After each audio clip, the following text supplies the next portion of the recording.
বিদর্ভ নগরী এক কাঙা বিধবা বাস করতে, আপন বলতে এক মায়ের পুত্র সুদামা। সুদামা ভজনের মধ্যে দিয়ে প্রভু দীনদয়াল নারায়ণ ছাড়া আর কেউ ছিলেন না। কোনো প্রকারে ভিক্ষা করে খেয়ে প্রাণ ধারণ করতেন। স্বামীহারা রমণীর অনেক স্বপ্ন ছিল, কিন্তু ভাগ্যের দোষে তার একটি স্বপ্ন সফল হয়নি। একটা কথা বলি মায়েরা, আমরা ইহা জগতের মানুষ তো, আমাদের অনেক কিছু আশা, কিন্তু ভগবানের না ইচ্ছা হলে সে আশা পূরণ হয় না। তাই তো পথকর্তা লিখেছে, প্রভু প্রভু আমরা পাষাণ প্রভু, বিধির লেখন কে করে খণ্ডন, বিধির লেখন কে করে খণ্ডন, বিধির লেখন কে করে খণ্ডন, বিধির লেখন কে করে খণ্ডন, কেহ না বুঝিতে পারে, কেহ না বুঝিতে পারে, কেহ না বুঝিতে পারে, কেহ না বুঝিতে পারে। তিনি যেমন করান তেমনি করি, কেহ না বুঝিতে পারে, তিনি যেমন করা তেমনি করি, কেহ না বুঝিতে পারে। ওগো আমরা কিছু বুঝিতে নাই, ওগো আমরা বুঝি কইতে না রে, আমরা কিছু বুঝিতে না রে, ওগো আমরা কিছু বুঝিতে না রে, তিনি যেমন করান তেমনি করি, কেহ না বুঝিতে পারে, তিনি যেমন করায় তেমনি করি, কেহ না বুঝিতে পারে। কিন্তু ভাগ্যের কি পরিহাস, একদিন প্রভাতকালে বিধবা জননী একমাত্র সন্তান সুদামা দু চোখ দিয়ে ঝরে পড়ছে অশ্রুধারা। মা জননী সুদামা কাঁদছে দেখে মা জননী বললেন, সুদামা সুদামা কাঁদছিস কেন বাবা? সুদামা বলল, মা মা আমার বাবা নেই, মা তুমি আমার সব। কিন্তু মা আমার হৃদয়ের মাঝে যে একটি একটি ইচ্ছা পটপট করছে। মায়ের শিয়ার পরশ দিয়ে বলল, কি তোর ইচ্ছা বাবা, কি তোর ইচ্ছা, তুই আমায় বল। সুদামা বলল, মা ও মা আমার ইচ্ছা, আমি লেখাপড়া শিখে শিক্ষিত হতে চাই। সন্তানের মুখে এই কথা শুনে মায়ের দু চোখ দিয়ে জল ঝরঝর করে পড়তে লাগলো। মা জননী কেঁদে কেঁদে বললেন, ঠিক আছে বাবা, ঠিক আছে, আমি তোকে দুটো ভিক্ষা করেও হলে লেখাপড়া শেখাবো। হে ভক্তমণ্ডলী, আমার ভক্তিমতী মায়েরা একটু লক্ষ্য করে দেখুন, আদর্শময়ী জননী কি সুন্দর, আদর্শময়ী। এই কথায় জগতে প্রতিটি পিতা মাতার কর্তব্য হলো সন্তানকে সুশিক্ষায় শিক্ষিত করা। সুশিক্ষা কাকে বলে? যে শিক্ষা ভগবতী চেতনার উদার হয় তাকে বলে সুশিক্ষা। যাই হোক, একটি শুভদিনে শুভক্ষণে সুদামা গুরুগুরুই যাবার জন্য তৈরি হলো। মা বলে উঠল, বাবা বাবা তুই তো গুরুগুরুই যাবি, যাওয়ার আগে আয় বাবা আয়, মা সন্তান মিলে একবার ভগবান নারায়ণের নাম ভজন করে দেখি, দেখবি ভগবান নারায়ণ তোকে একদিন না একদিন কৃপা করবে। এইভাবে মা সন্তান মিলে ভগবান নারায়ণের নাম ভজন করছি। ওগো নারায়ণ তুমি শ্রীমধুসূদন, কৃপা করে একবার দাও দর্শন। ও গো নারায়ণ তুমি শ্রীমধুসূদন,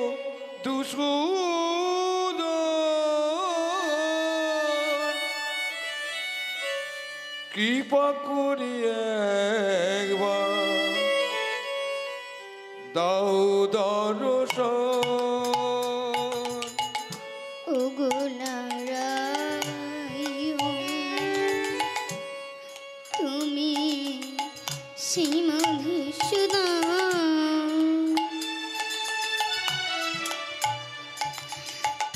কৃপা করে একবার দাও দর্শন। ওগো নারায়ণ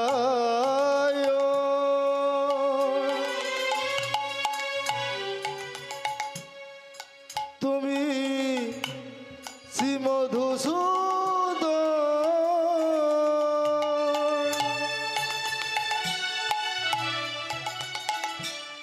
কৃপা করে একবার দাও দর্শন।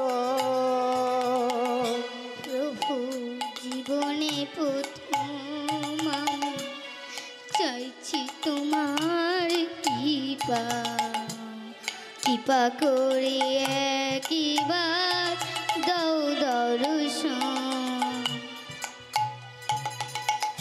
জীবনের প্রথম আমি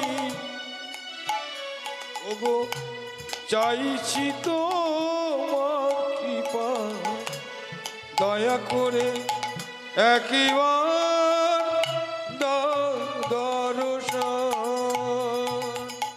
প্রভু জীবনে প্রথম আমি চাইছি তোমার কৃপা, কৃপা করে একবার দাও দর্শন। জীবনে প্রথম আমি চাইছি তোমার কৃপা, কৃপা করে একবার দাও দর্শন। ও গো নারায়ণ তুমি শ্রীমধুসূদন, কৃপা করে একবার দাও দর্শন। নারায়ণ ওগো নারায়ণ, কৃপা করে একবার দাও দর্শন। নারায়ণ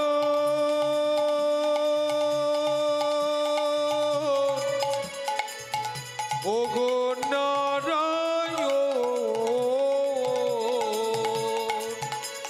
কৃপা করে একবার দাও দর্শন।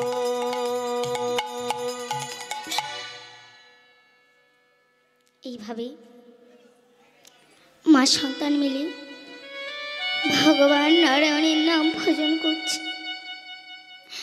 নাম ভজন করি সুদামা বললি, মা ও মা এবার আমায় বিদায় দাও মা, আমি গুরু গুরুই যাত্রা শুরু করি। মায়ের অনুমতি নিয়ে মাকে প্রণাম জানি গুরু গুরুই শিক্ষা লাভের জন্য যাত্রা শুরু করলে। মায়ের দু চোখ দিয়ে জল ঝরঝর করে পড়তে লাগলে। মা জননী কেঁদে কেঁদে বলতে লাগলেন, হে দয়াল ঠাকুর, হে পতিত পাবনী, হে মধুসূদন, হে ভগবান, তুমি আমার সুদামাকে দেখো ঠাকুর, ও যেন গুরু গুরুই গিয়ে ভালো থাকে। ঠাকুর ঠাকুর তুমি দেখো, এখানে একটা কথা বলি, ভগবান বলেছে যার কেউ নাই আমি আছি তার, কারণ আমি ভক্তর ভগবান। ভক্ত আমার মাতা পিতা, ভক্ত আমার গুরু, ভক্তজনের নাম রেখেছে বাঞ্ছা কল্পতরু। ভক্তই আমার মাতা পিতা, ভক্তই আমার গুরু, ভক্তজনে নাম রেখেছি ভগবান সকল্প।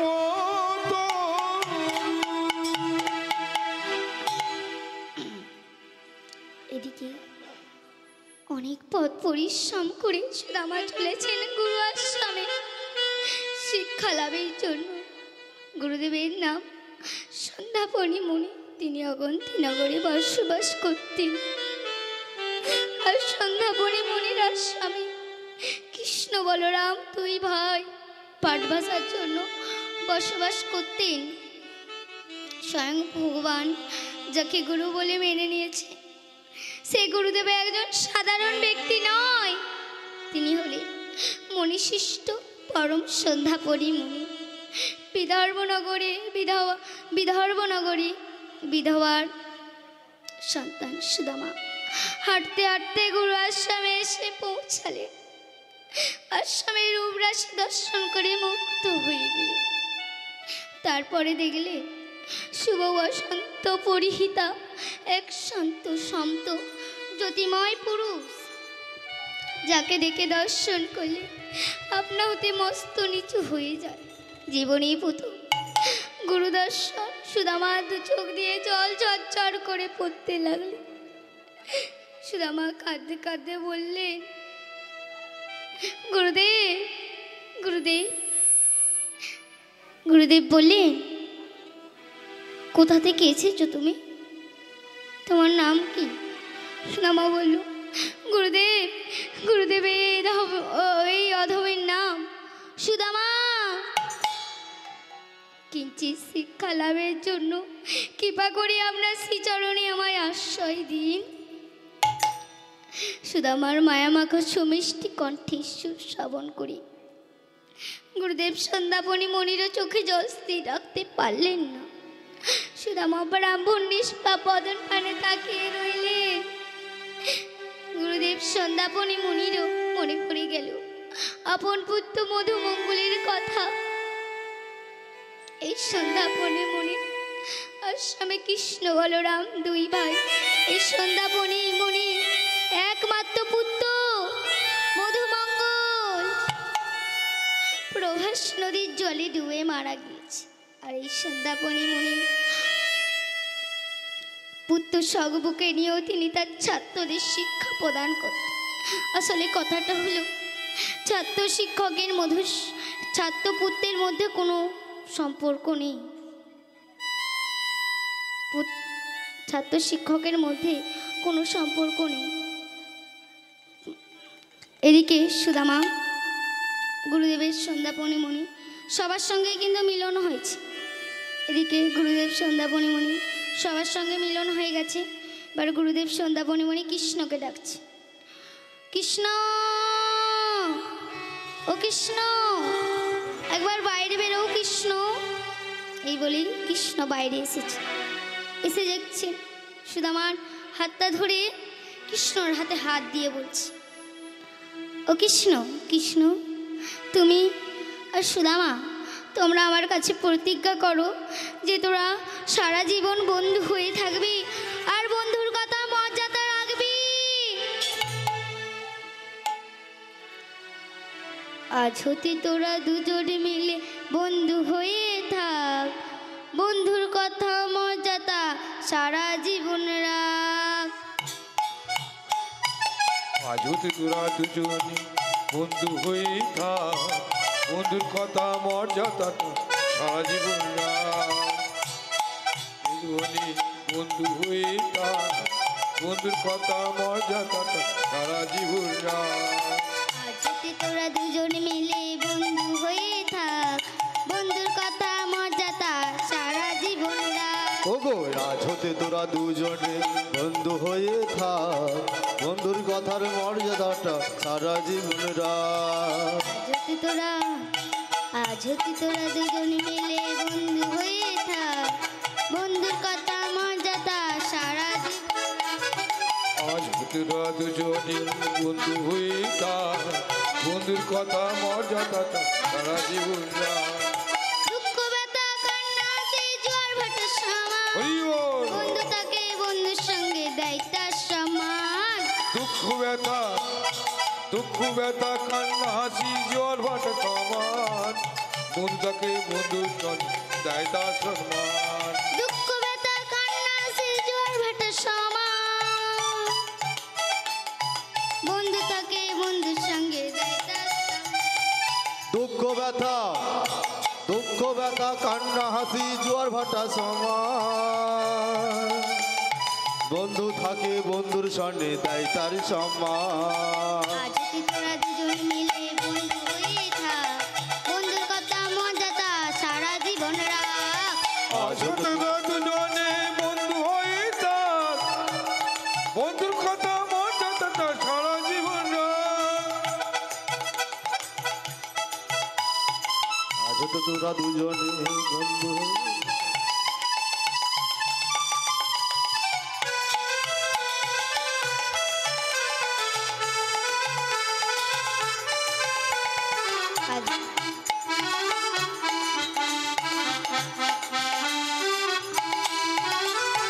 আজ তোরা বন্ধু হয়ে থাক, বন্ধুর কথার মর্যাদাটা সারা জীবন রাখ। তোরা দুজনে বন্ধু হয়ে থাক, বন্ধুর কথা মর্যাদাটা সারা জীবন রাখ। আজ হতে তোরা দুজনে বন্ধু হয়ে থাক, বন্ধুর কথার মর্যাদাটা সারা জীবন রাখ। আজ হতে তোরা দুজনে বন্ধু হয়ে থাক, বন্ধুর কথার মর্যাদাটা সারা জীবন রাখ। আজকের আলোচনা গুরুদেব সন্ধ্যাপনী মণি সুদামার সঙ্গে দীনবন্ধু বন্ধু পাঠিয়ে দিলেন। দেখা যায় প্রতিদান কে কিভাবে পায়। সেদিন থেকে সুদামা গুরু আশ্রমে রয়ে গেলেন। আসলে তখনকার দিনে শিক্ষা অর্জন করতে গেলে গুরু আশ্রমের থেকে করতে হয়। শুরু হলো সুদামার এক নতুন জীবন। গুরু গুরুই বিদ্যার্জন আর কৃষ্ণর সঙ্গে বন্ধুত্ব। এভাবে কেটে গেল বেশ কিছুদিন। একদিন গুরুদেব সন্ধ্যাপনী মুনি বলছে, শোনো ভক্তগণ, আমাদের আশ্রমে নয় রঞ্জনের কাজ শেষ হয়ে গেছে। তাই বলি তোমরা যদি কিছু কাজ সংগ্রহ করে আনতে পারো তাহলে আমার খুব ভালো হয়। গুরুদেবের এই কথা শুনে সমস্ত শিষ্যজ্ঞান অরণ্যর মধ্যে কাজ সংগ্রহ করতে গেলেন, কিন্তু কৃষ্ণ বললেন, সখা যেদিকে খুশ কাঠের সন্ধানে যা, তুমি আর আমরা তো একসঙ্গে থাকবো। তাই কৃষ্ণ আর সুদামা মহা আনন্দে কাজ সংগ্রহ করতে লাগলেন। নাচিতে নাচিতে তারা গভীর জঙ্গলে যায়, নাচিতে নাচিতে তারা গভীর জঙ্গলে যায়। নাচিতে নাচিতে তারা গভীর জঙ্গলে যায়। নাচিতে নাচিতে তারা গভীর জঙ্গলে যায়। নিচে যায়।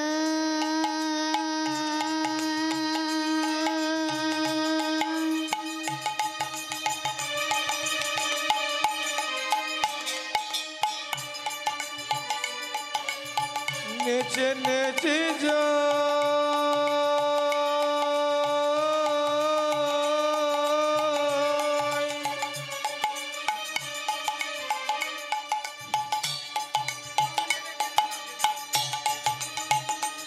নেচে নেচে যায়।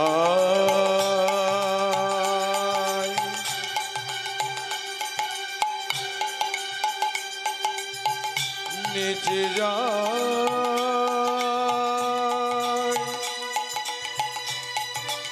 সুদামা কৃষ্ণ চাঁদে গুরুদেবের আজ্ঞা পালিতে কাষ্ঠ করতে যায়।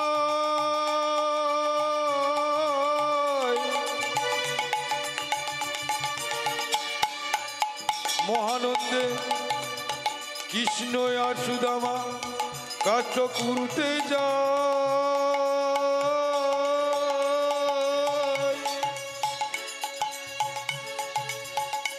মহানন্দে কৃষ্ণ আর সুদামা কাষ্ট কুরুতে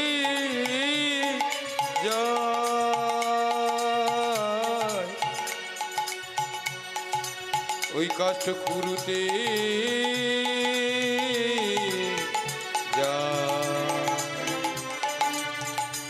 কাষ্ট কুরুতে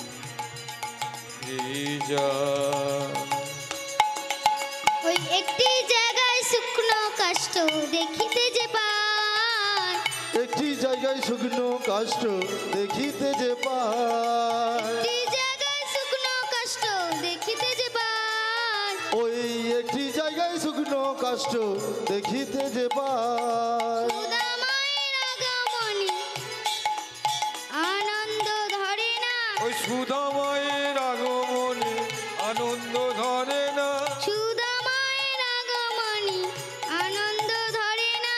কৃষ্ণ আর সুদামায়ের আনন্দ ধরে না। ওই একটি জায়গায় শুকনো কাষ্ট দেখিতে যে পায়।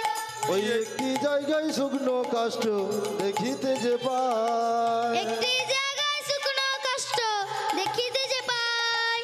একটি জায়গায় শুকনো কাষ্ট দেখিতে যে পায়।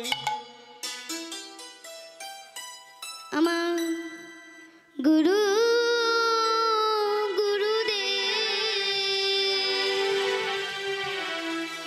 গুরু আমার গুরু গুরুদেব।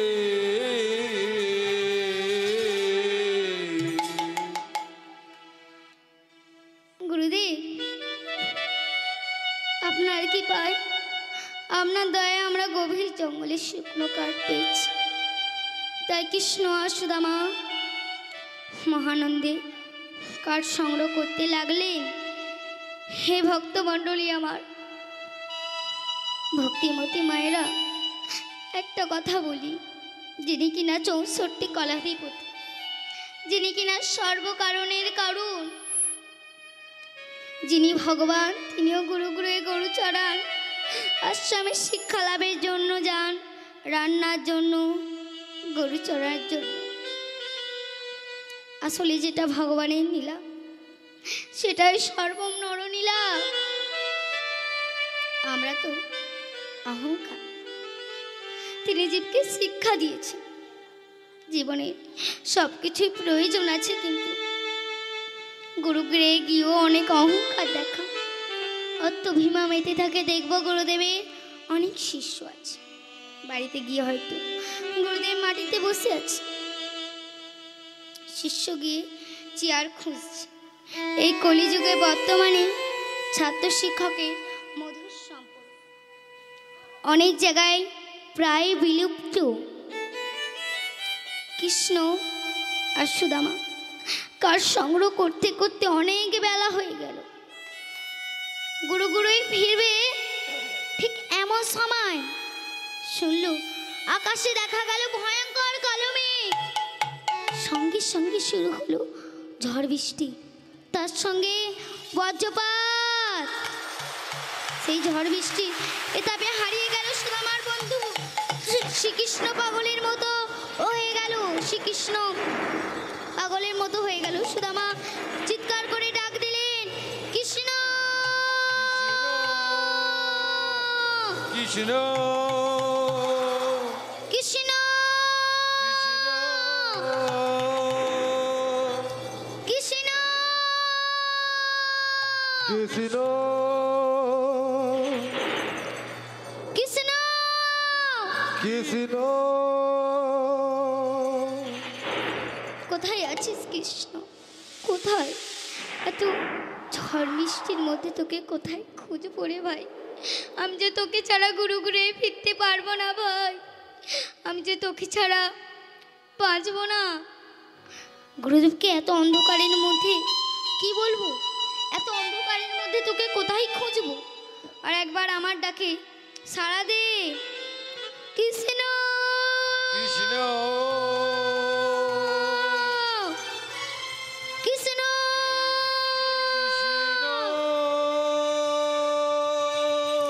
কৃষ্ণ কৃষ্ণ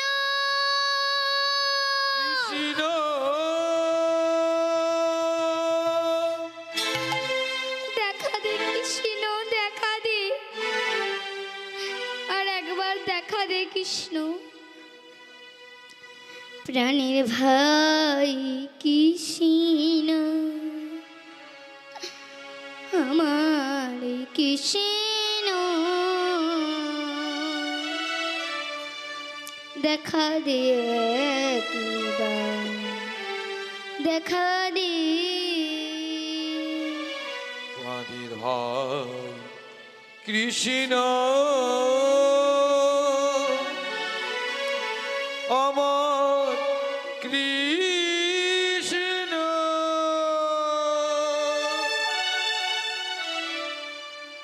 দেখা দে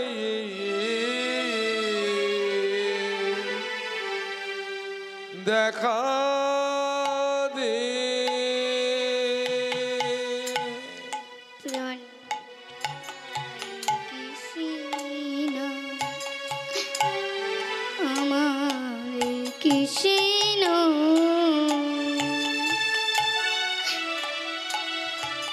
দেখা দি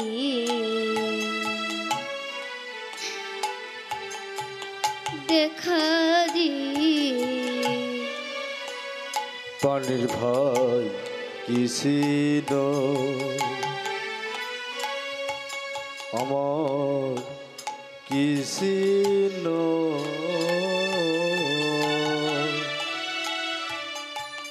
দেখা দে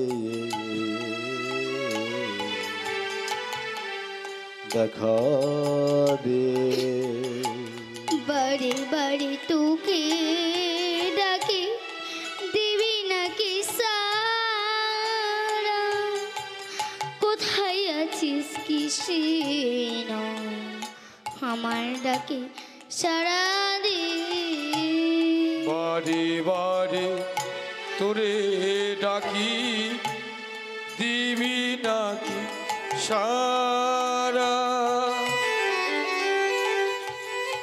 কোথায় আছিস কৃষ্ণ আমার ডাকে সারা দে কৃষ্ণ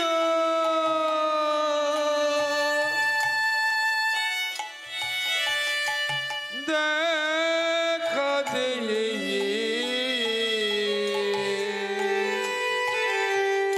দেখা দে